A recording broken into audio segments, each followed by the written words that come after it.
Nutricharge main पर हमने video बनाया है, इसमें हमने उसके बारे में जानकारी दी है। न्यूट्रीचार्ज व्यू के बारे में हमने जानकारी दी है और आज हम बताने जा रहे हैं कि वेज ओमेगा क्या चीज़ है।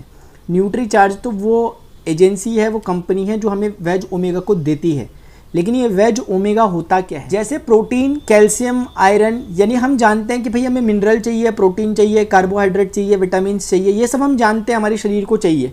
लेकिन कभी कभी हम भूल जाते हैं कि ओमेगा 3 फैटी एसिड्स की हमारे शरीर को कितनी ज़रूरत है।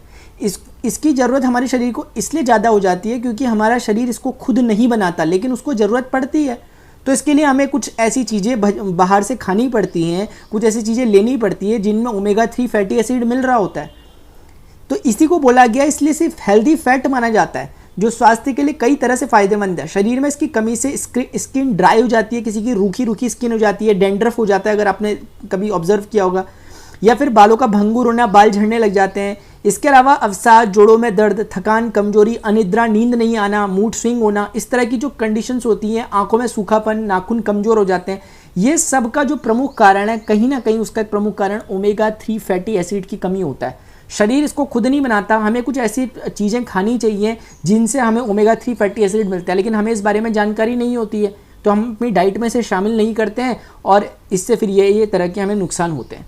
आज इसी के बारे में मैं आपको बताने जा रहा हूँ कि ये जो वेज ओमेगा है ये क्या है। अब हमें बेसिकली अगर आपसे कोई पूछे कि ओमेगा 3 फैटी एसिड हमें चाहिए, कहाँ से मिलेगा, आपने बता तो दिया कि इससे दिक्कत क्या होती है, लेकिन मिलेगा कहाँ से, क्या खाएं हम इसके लिए? तो ज़रूरी है कि आप ओमेगा 3 फैटी एसिड के लिए सबसे बड़ा जो स्रोत आज की डेट में है वो है अंडे, फिश ऑयल, फैट वाली मछली जैसे साल्मन फिश होती है जो उसमें अच्छी मात्रा में फैट पाया जाता है, ट्राउट और टूना को माना जाता है, ये मछलियों के प्रकार है। तो कुल मिलाकर अंडा या मछली खाओ, या मछली का जो तेल होता है वो खाओ, और आज की डेट में बाजार में मिलता है आसानी से। ओमेगा 3 फैटी एसिड उसे कहते हैं। कीमत बहुत ज़्यादा है। देखिए सर, कीमत नहीं है, असल में ये है कि कोई लोग ऐसे भी हैं जो नॉन वेजिटेरियन नहीं है, जो कहते हैं यार हमें दूसरे की जीव हत्या से हमें जो पुण्य मिलेगा वो हमें नहीं चाहिए फ़ायदा, हम नहीं चाहते कि हमें एक वेजिटेरियन इंसान है, क्या हमारे लिए कोई सुविधा नहीं है इस चीज़ की। तो जो नॉन वेजिटेरियन है वो अपनी पूर्ति तो इन चीज़ों से कर लेते हैं जो सामने आपको दिखा दी है। लेकिन कुछ लोग ऐसे हैं जो वेजिटेरियन हैं, जो बोलते हैं यार हम वेजिटेरियन, लेकिन हमें फिर भी अगर ओमेगा 3 फैटी एसिड लेना है तो क्या हमें करना क्या पड़ेगा? तो उसी का मैं आपको जवाब दे रहा हूँ। सबसे पहले ओमेगा 3 फैटी एसिड ज़रूरी क्यों है शरीर के लिए? ये एक ऐसा पोषक तत्व है जो सूजन को कम कर सकता है, खून में गंदे ट्राइग्लिसराइड्स को कम कर सकता है, ये इसका मुख्य काम है। जो ट्राइग्लिसराइड ब्लड में हमारा बनता रहता है, एक तरह का वेस्ट जिसे समझ सकते हो, उसको हटाता है। क्योंकि अगर ये उसको नहीं हटाएगा तो आप ऐसे समझिए कि जैसे ना, मैं आपको दिखाता हूँ एक सेकंड ज़रा, जैसे ये वेन्स होती है हमारे शरीर की धमनियाँ या फिर हमारे शरीर की शिराएं जो होती है जहाँ से खून बहता है। अब इसमें क्या होता है कि ट्राइग्लिसराइड्स वगैरह, यानी कि आप ऐसे समझ लीजिए कि जैसे ना कुछ ऐसी चीज़ें जो हमारे ब्लड को फ्लो करने से रोकती है, यानी कि ये एक तरह से ऐसी अवांछनीय पदार्थ हैं जो हमारे इस खून में मिल जाते हैं, जिससे खून के फ्लो होने में दिक्कत होती है। और इससे अंत में होता क्या है कि जो हमारा हार्ट है, उस हार्ट से खून को जब पंप करना पड़ता है तो इस रुकावटों के कारण खून अच्छे से पंप नहीं हो पाता। इसी से ब्लड की क्लॉटिंग होती है, जो हार्ट स्ट्रोक्स आते हैं, हार्ट अटैक की जो समस्या होती है, उसका प्रमुख कारण यही होता है। क्या? ट्राइग्लिसराइड, गंदा ट्राइग्लिसराइड, यानी कि जो बैड ट्राइग्लिसराइड्स होते हैं। तो इन ट्राइग्लिसराइड्स को खत्म करना है तो ओमेगा 3 फैटी एसिड्स हमें लेना चाहिए। एक बात ये हो गई। अब सवाल ये आया कि भाई जो शाकाहारी लोग हैं, जो वेजिटेरियन है, वो कहाँ से लें? तो उसका जवाब मैं आपको देता हूं। उसका जवाब है ये वेज ओमेगा, न्यूट्रीचार्ज का वेज ओमेगा। न्यूट्रीचार्ज के द्वारा ये प्रोवाइड कराया जाता है। इसका नाम वेज ओमेगा इसलिए रखा गया क्योंकि ओमेगा प्रोवाइड तो करता है लेकिन वेज फॉर्म में। अब सवाल आएगा कि वेज फॉर्म में मतलब ये क्या? ये कुछ दिख तो रहा है कि सॉफ्ट जेल कैप्सूल्स हैं। देखिए सर, ये पहचान होती है वेज की ना, अगर आप देखोगे तो ग्रीन कलर से अगर आपको दिखेगा तो, रेड कलर से अगर आपको दिखेगा तो नॉन वेजिटेरियन होता है, ग्रीन कलर वेजिटेरियन होता है। अब सवाल ये है कि ये वेजिटेरियन तो है, लेकिन किस चीज़ से बना हुआ है? ये क्या चीज़ डाल दी आपने इसके अंदर? तो इसका जवाब है कि what is the source of omega fatty acid. Omega fatty acid जो आप बात कर रहे हो न्यूट्रीचार्ज का, उसका सोर्स क्या है? तो देखिए इसका सोर्स है क्या? लाइनम यूसीटाइटेसिमम, ये इसका नाम है। अब आप बोलोगे अरे ये कौन सा नाम है? ये सर इसका साइंटिफिक या बोटेनिकल नेम है। असल में अगर मैं आपको इसका नाम लिखकर बताऊं तो आप बोलोगे अरे ये तो हम जानते हैं, ये तो घर घर में जानता है हर बच्चा इसे। यह है अलसी। अलसी को हम हर कोई जानते हैं, ये इसका साइंटिफिक नाम था, नीचे जो लिखा हुआ है बोटेनिकल नेम। कुल मिलाकर जो अलसी है, जो अलसी का पौधा है, जो कि ठंडे प्रदेशों में, जो शीतोष्ण प्रदेश होते हैं वहाँ पर ये उगता है, उस प्लांट से निकाला गया है। और अलसी एकमात्र ऐसा पौधा है वेजिटेरियन में जिसमें सबसे ज़्यादा आपको omega fatty acid, omega 3 fatty acid मिलता है। तो ये कुल मिलाकर उस अलसी का जो एजेंस है वही आपके सामने रखा हुआ है, जो आपको दिखाई दे रहा है न्यूट्रीचार्ज वेज ओमेगा की फॉर्म में, जो सॉफ्ट जेल कैप्सूल्स आते हैं। सवाल उठता है कि अच्छा आपने बता दिया कि अगर हम ये खाएंगे तो हमारे हार्ट स्ट्रोक्स की प्रॉब्लम जो होती है या ब्लड शुगर का जो लेवल होता है वो चीज़ें, या ट्राइग्लिसराइड बनना कम होता है उसको ख़त्म करता है ये वेज ओमेगा, ये ठीक है, चीज़ें सही है। लेकिन अब ये बताइए कि इसे लेना कैसे है? लेना इसे कैसे है कि 200 ml वाटर, कुल मिला के मोटा मोटा 1 गिलास पानी के साथ, यानी 1 गिलास पानी आप पी लें, उसके साथ इसकी एक सॉफ्ट जेल कैप्सूल को लें और 1 गिलास पानी पी लें, बस ये इसका तरीका है। इसका सजेस्टेड यूज़ यही है कि एक वेजिटेरियन सॉफ्ट कैप्सूल को आपको डेली लेना है ब्रेकफास्ट के बाद, यानी आपका नाश्ता करने के बाद आप एक इसकी सॉफ्ट जेल कैप्सूल ले सकते हो।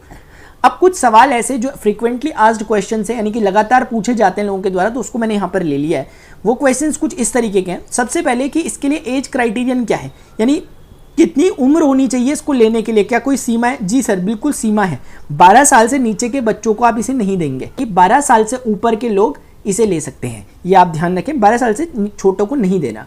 दूसरी बात कि न्यूट्रीचार्ज वेज ओमेगा के बेनिफिट क्या है, क्या लाभ क्या मिलता है इसको लेने से? जैसे कि मैं आपको पहले ही बता चुका हूं, लेकिन ये फिर भी बोल रहा है कि कोलेस्ट्रॉल और जो ट्राइग्लिसराइड लेवल रहता है उसको रिड्यूस करता है। यानी कि अगर आप देखें जो कोलेस्ट्रॉल रहता है, जो बेड कोलेस्ट्रॉल रहता है, इसके बारे में मैंने पहले भी बताया था जब मैंने आपको ऑयल के बारे में बताया था। कोलेस्ट्रॉल और जो ये ट्राइग्लिसराइड्स लेवल रहते हैं, इनको ये कम करता है, जिससे हार्ट डिजीज़ के होने का, यानी कि हृदय संबंधी जो बीमारियां होती हैं उनके होने का खतरा कम हो जाता है। क्योंकि मैंने आपको बताया हृदय की बीमारियां होती ही तब है जब खून गाढ़ा हो जाता है, उसमें ट्राइग्लिसराइड बढ़ जाता है, खून को बहने में दिक्कत होती है, तो वहीं से हार्ट की डिजीज स्टार्ट होती है। इसका बड़ा कारण कोलेस्ट्रॉल का बढ़ना, ट्राइग्लिसराइड का बढ़ना होता है, और वो लेवल को कम करने में ये न्यूट्रीचार्ज वेज ओमेगा हेल्प कर रहा है। इसके बाद ये आपके ब्लड शुगर को के लेवल को, और आपकी जो बोन हेल्थ होती है, यानी हड्डियों की वो जो होती है समस्या, उसको, और स्किन को, नेल्स को, मैंने आपको बताया था नेल्स कमजोर पड़ जाते हैं अगर ये चीज़ें नहीं होती है। हेयर के लिए बेनिफिशियल क्यों है? क्योंकि मैंने बताया था स्किन ड्राई हो जाती है अगर आपको उसकी कमी है। कई लोग बोलते हैं मैं डेंड्रफ हो रहा है, डेंड्रफ के लिए वो तरह तरह के शैम्पू यूज़ कर रहे हैं। शैम्पू तो एक बाहरी तरीका है, अंदर से प्रॉब्लम आ रही है। अंदर से क्या प्रॉब्लम है? आपके पास ओमेगा 3 एसिड, फैटी एसिड नहीं बन पा रहा शरीर के अंदर, वो बनता ही नहीं है। इसका मतलब आपके फूड में नहीं आ पा रहा वो डाइट में। तो अगर आप लेते हो तो उससे आपकी हेयर ग्रोथ अच्छी होगी, आपकी हेयर की जो प्रॉब्लम्स होती है वो शॉर्ट आउट होगी, स्किन रूखी नहीं रहेगी। वो आपकी रूखी स्किन की जो समस्या है उसका कारण भी वही है। नेल्स कमजोर होंगे, किसी के नेल्स टूटते रहते हैं, उनको समस्या होती है, उसका कारण भी यही है। तो ये आप समझ सकते हैं, इससे फायदा है। अभी ये है कि कोई पूछता है कि हम कितने समय तक लें इसे। देखिए सर, ये ऐसी चीज़ है जब तक आप स्वस्थ रहना चाहते हैं तब तक आप इसे लेते रहें, क्योंकि इसका कोई साइड इफेक्ट नहीं है, और एक ऐसी चीज़ है जो शरीर को हर एक दिन चाहिए। जैसे क्या है ना कि हम बोलें कि यार हम खाना कब तक खाएं, अरे जब तक हम चाहते हैं कि हमारा शरीर स्वस्थ रहे तब तक हम खाना खाएं, वैसे ही चीज़ है, तब तक हम न्यूट्रीचार्ज वेज ओमेगा को लेते रहें। इसका कोई साइड इफेक्ट नहीं है, लेकिन ये शरीर को जो ज़रूरतें होती है उसकी पूर्ति करता है। अगर हम ऐसी चीज़ें हमारे खाने में पहले से मौजूद है कि यार अलसी वगैरह हम रोज़ डेली लेते हैं, इस तरह की चीज़ें, अंडे, मांस, सब्जी, ये इस तरह की फ़िश वगैरह हम लेते हैं, तब तो एक बारी के लिए हम बोल सकते हैं कि इसकी ज़रूरत उस हिसाब से उतनी ज़्यादा नहीं है। लेकिन जो लोग शाकाहारी हैं, जो इस चीज़ों को नहीं लेते, उनके लिए तो बहुत ज़रूरी हो जाता है। अभी do I need to consult a physician, क्या आपको किसी डॉक्टर से, फिजिशियन से मिलने की ज़रूरत है इसको लेने से पहले? देखिए, अगर आपको कोई पहले से मेडिकल कंडीशंस अगर कोई ऐसी हैं कि सफ़र कर रहे हैं आप किसी चीज़ से, कोई आपको बीपी की प्रॉब्लम है या फिर आपको कोई हार्ट डिजीज़ है, मतलब अगर ना हो, अगर किसी को, मैं कह रहा हूँ कि अगर किसी को है, अगर किसी को है तो ऐसी स्थिति में उनको एक बार अपने फिजिशियन को कंसल्ट करना चाहिए। और डॉक्टर्स खुद रिकमेंड करते हैं इस चीज़ को। वैसे तो उन्होंने ज़रूर आपको पहले भी किया ही होगा इस चीज़ के बारे में, लेकिन हो सकता है जो आप पहले से ले रहे होंगे या जो भी कोई इंसान पहले से ले रहे होंगे वो नॉन-वेज टाइप की हो, वो मजबूरी में ले रहे होंगे कि यार हम वेजिटेरियन है फिर भी हम ले रहे हैं। तो आप अपने डॉक्टर्स को अगर दिखाएंगे तो वो आसानी से आपको बता देंगे, वो रिकमेंड आपको कर देंगे आपकी मेडिकल हिस्ट्री के अकॉर्डिंग। ये बोलता है कि क्या वेज ओमेगा जो आपने लिया है, क्या ये थायराइड प्रॉब्लम को कंट्रोल कर सकता है? तो इसका जवाब ये है कि जो ओमेगा 3 फैटी एसिड्स होता है, इसका एक प्रमुख काम ये भी है कि ये हार्मोन्स जो होते हैं उनके इम्बैलेंस को रोकता है। यानी कि जो हमारे शरीर में अलग अलग तरह के हार्मोन्स होते हैं उनको बैलेंस करने में मदद करता है। अगर ये हार्मोन्स को बैलेंस करने में मदद करता है, कहीं ना कहीं जो थायराइड होता है वो भी हार्मोन के इम्बैलेंसिंग से ही जनरेट होता है, तो इसलिए इनडायरेक्टली ही सही, लेकिन ये थायराइड के प्रॉब्लम में भी मदद करता है। तो ये एक काम है इसका। अभी के लिए इतना ही। जो भी क्वेश्चंस हो, जो भी क्वेरी हो, आप नीचे कमेंट सेक्शन में लिखिए, और इसे ज़्यादा से ज़्यादा उन ग्रुप्स में, अपने ग्रुप्स में शेयर कीजिए जहां आप चाहते हैं कि इस तरह के जो अवेयरनेस है लोगों में अपने स्वास्थ्य के प्रति वो फैले। Till then good bye, see you, take care, जय आरसी।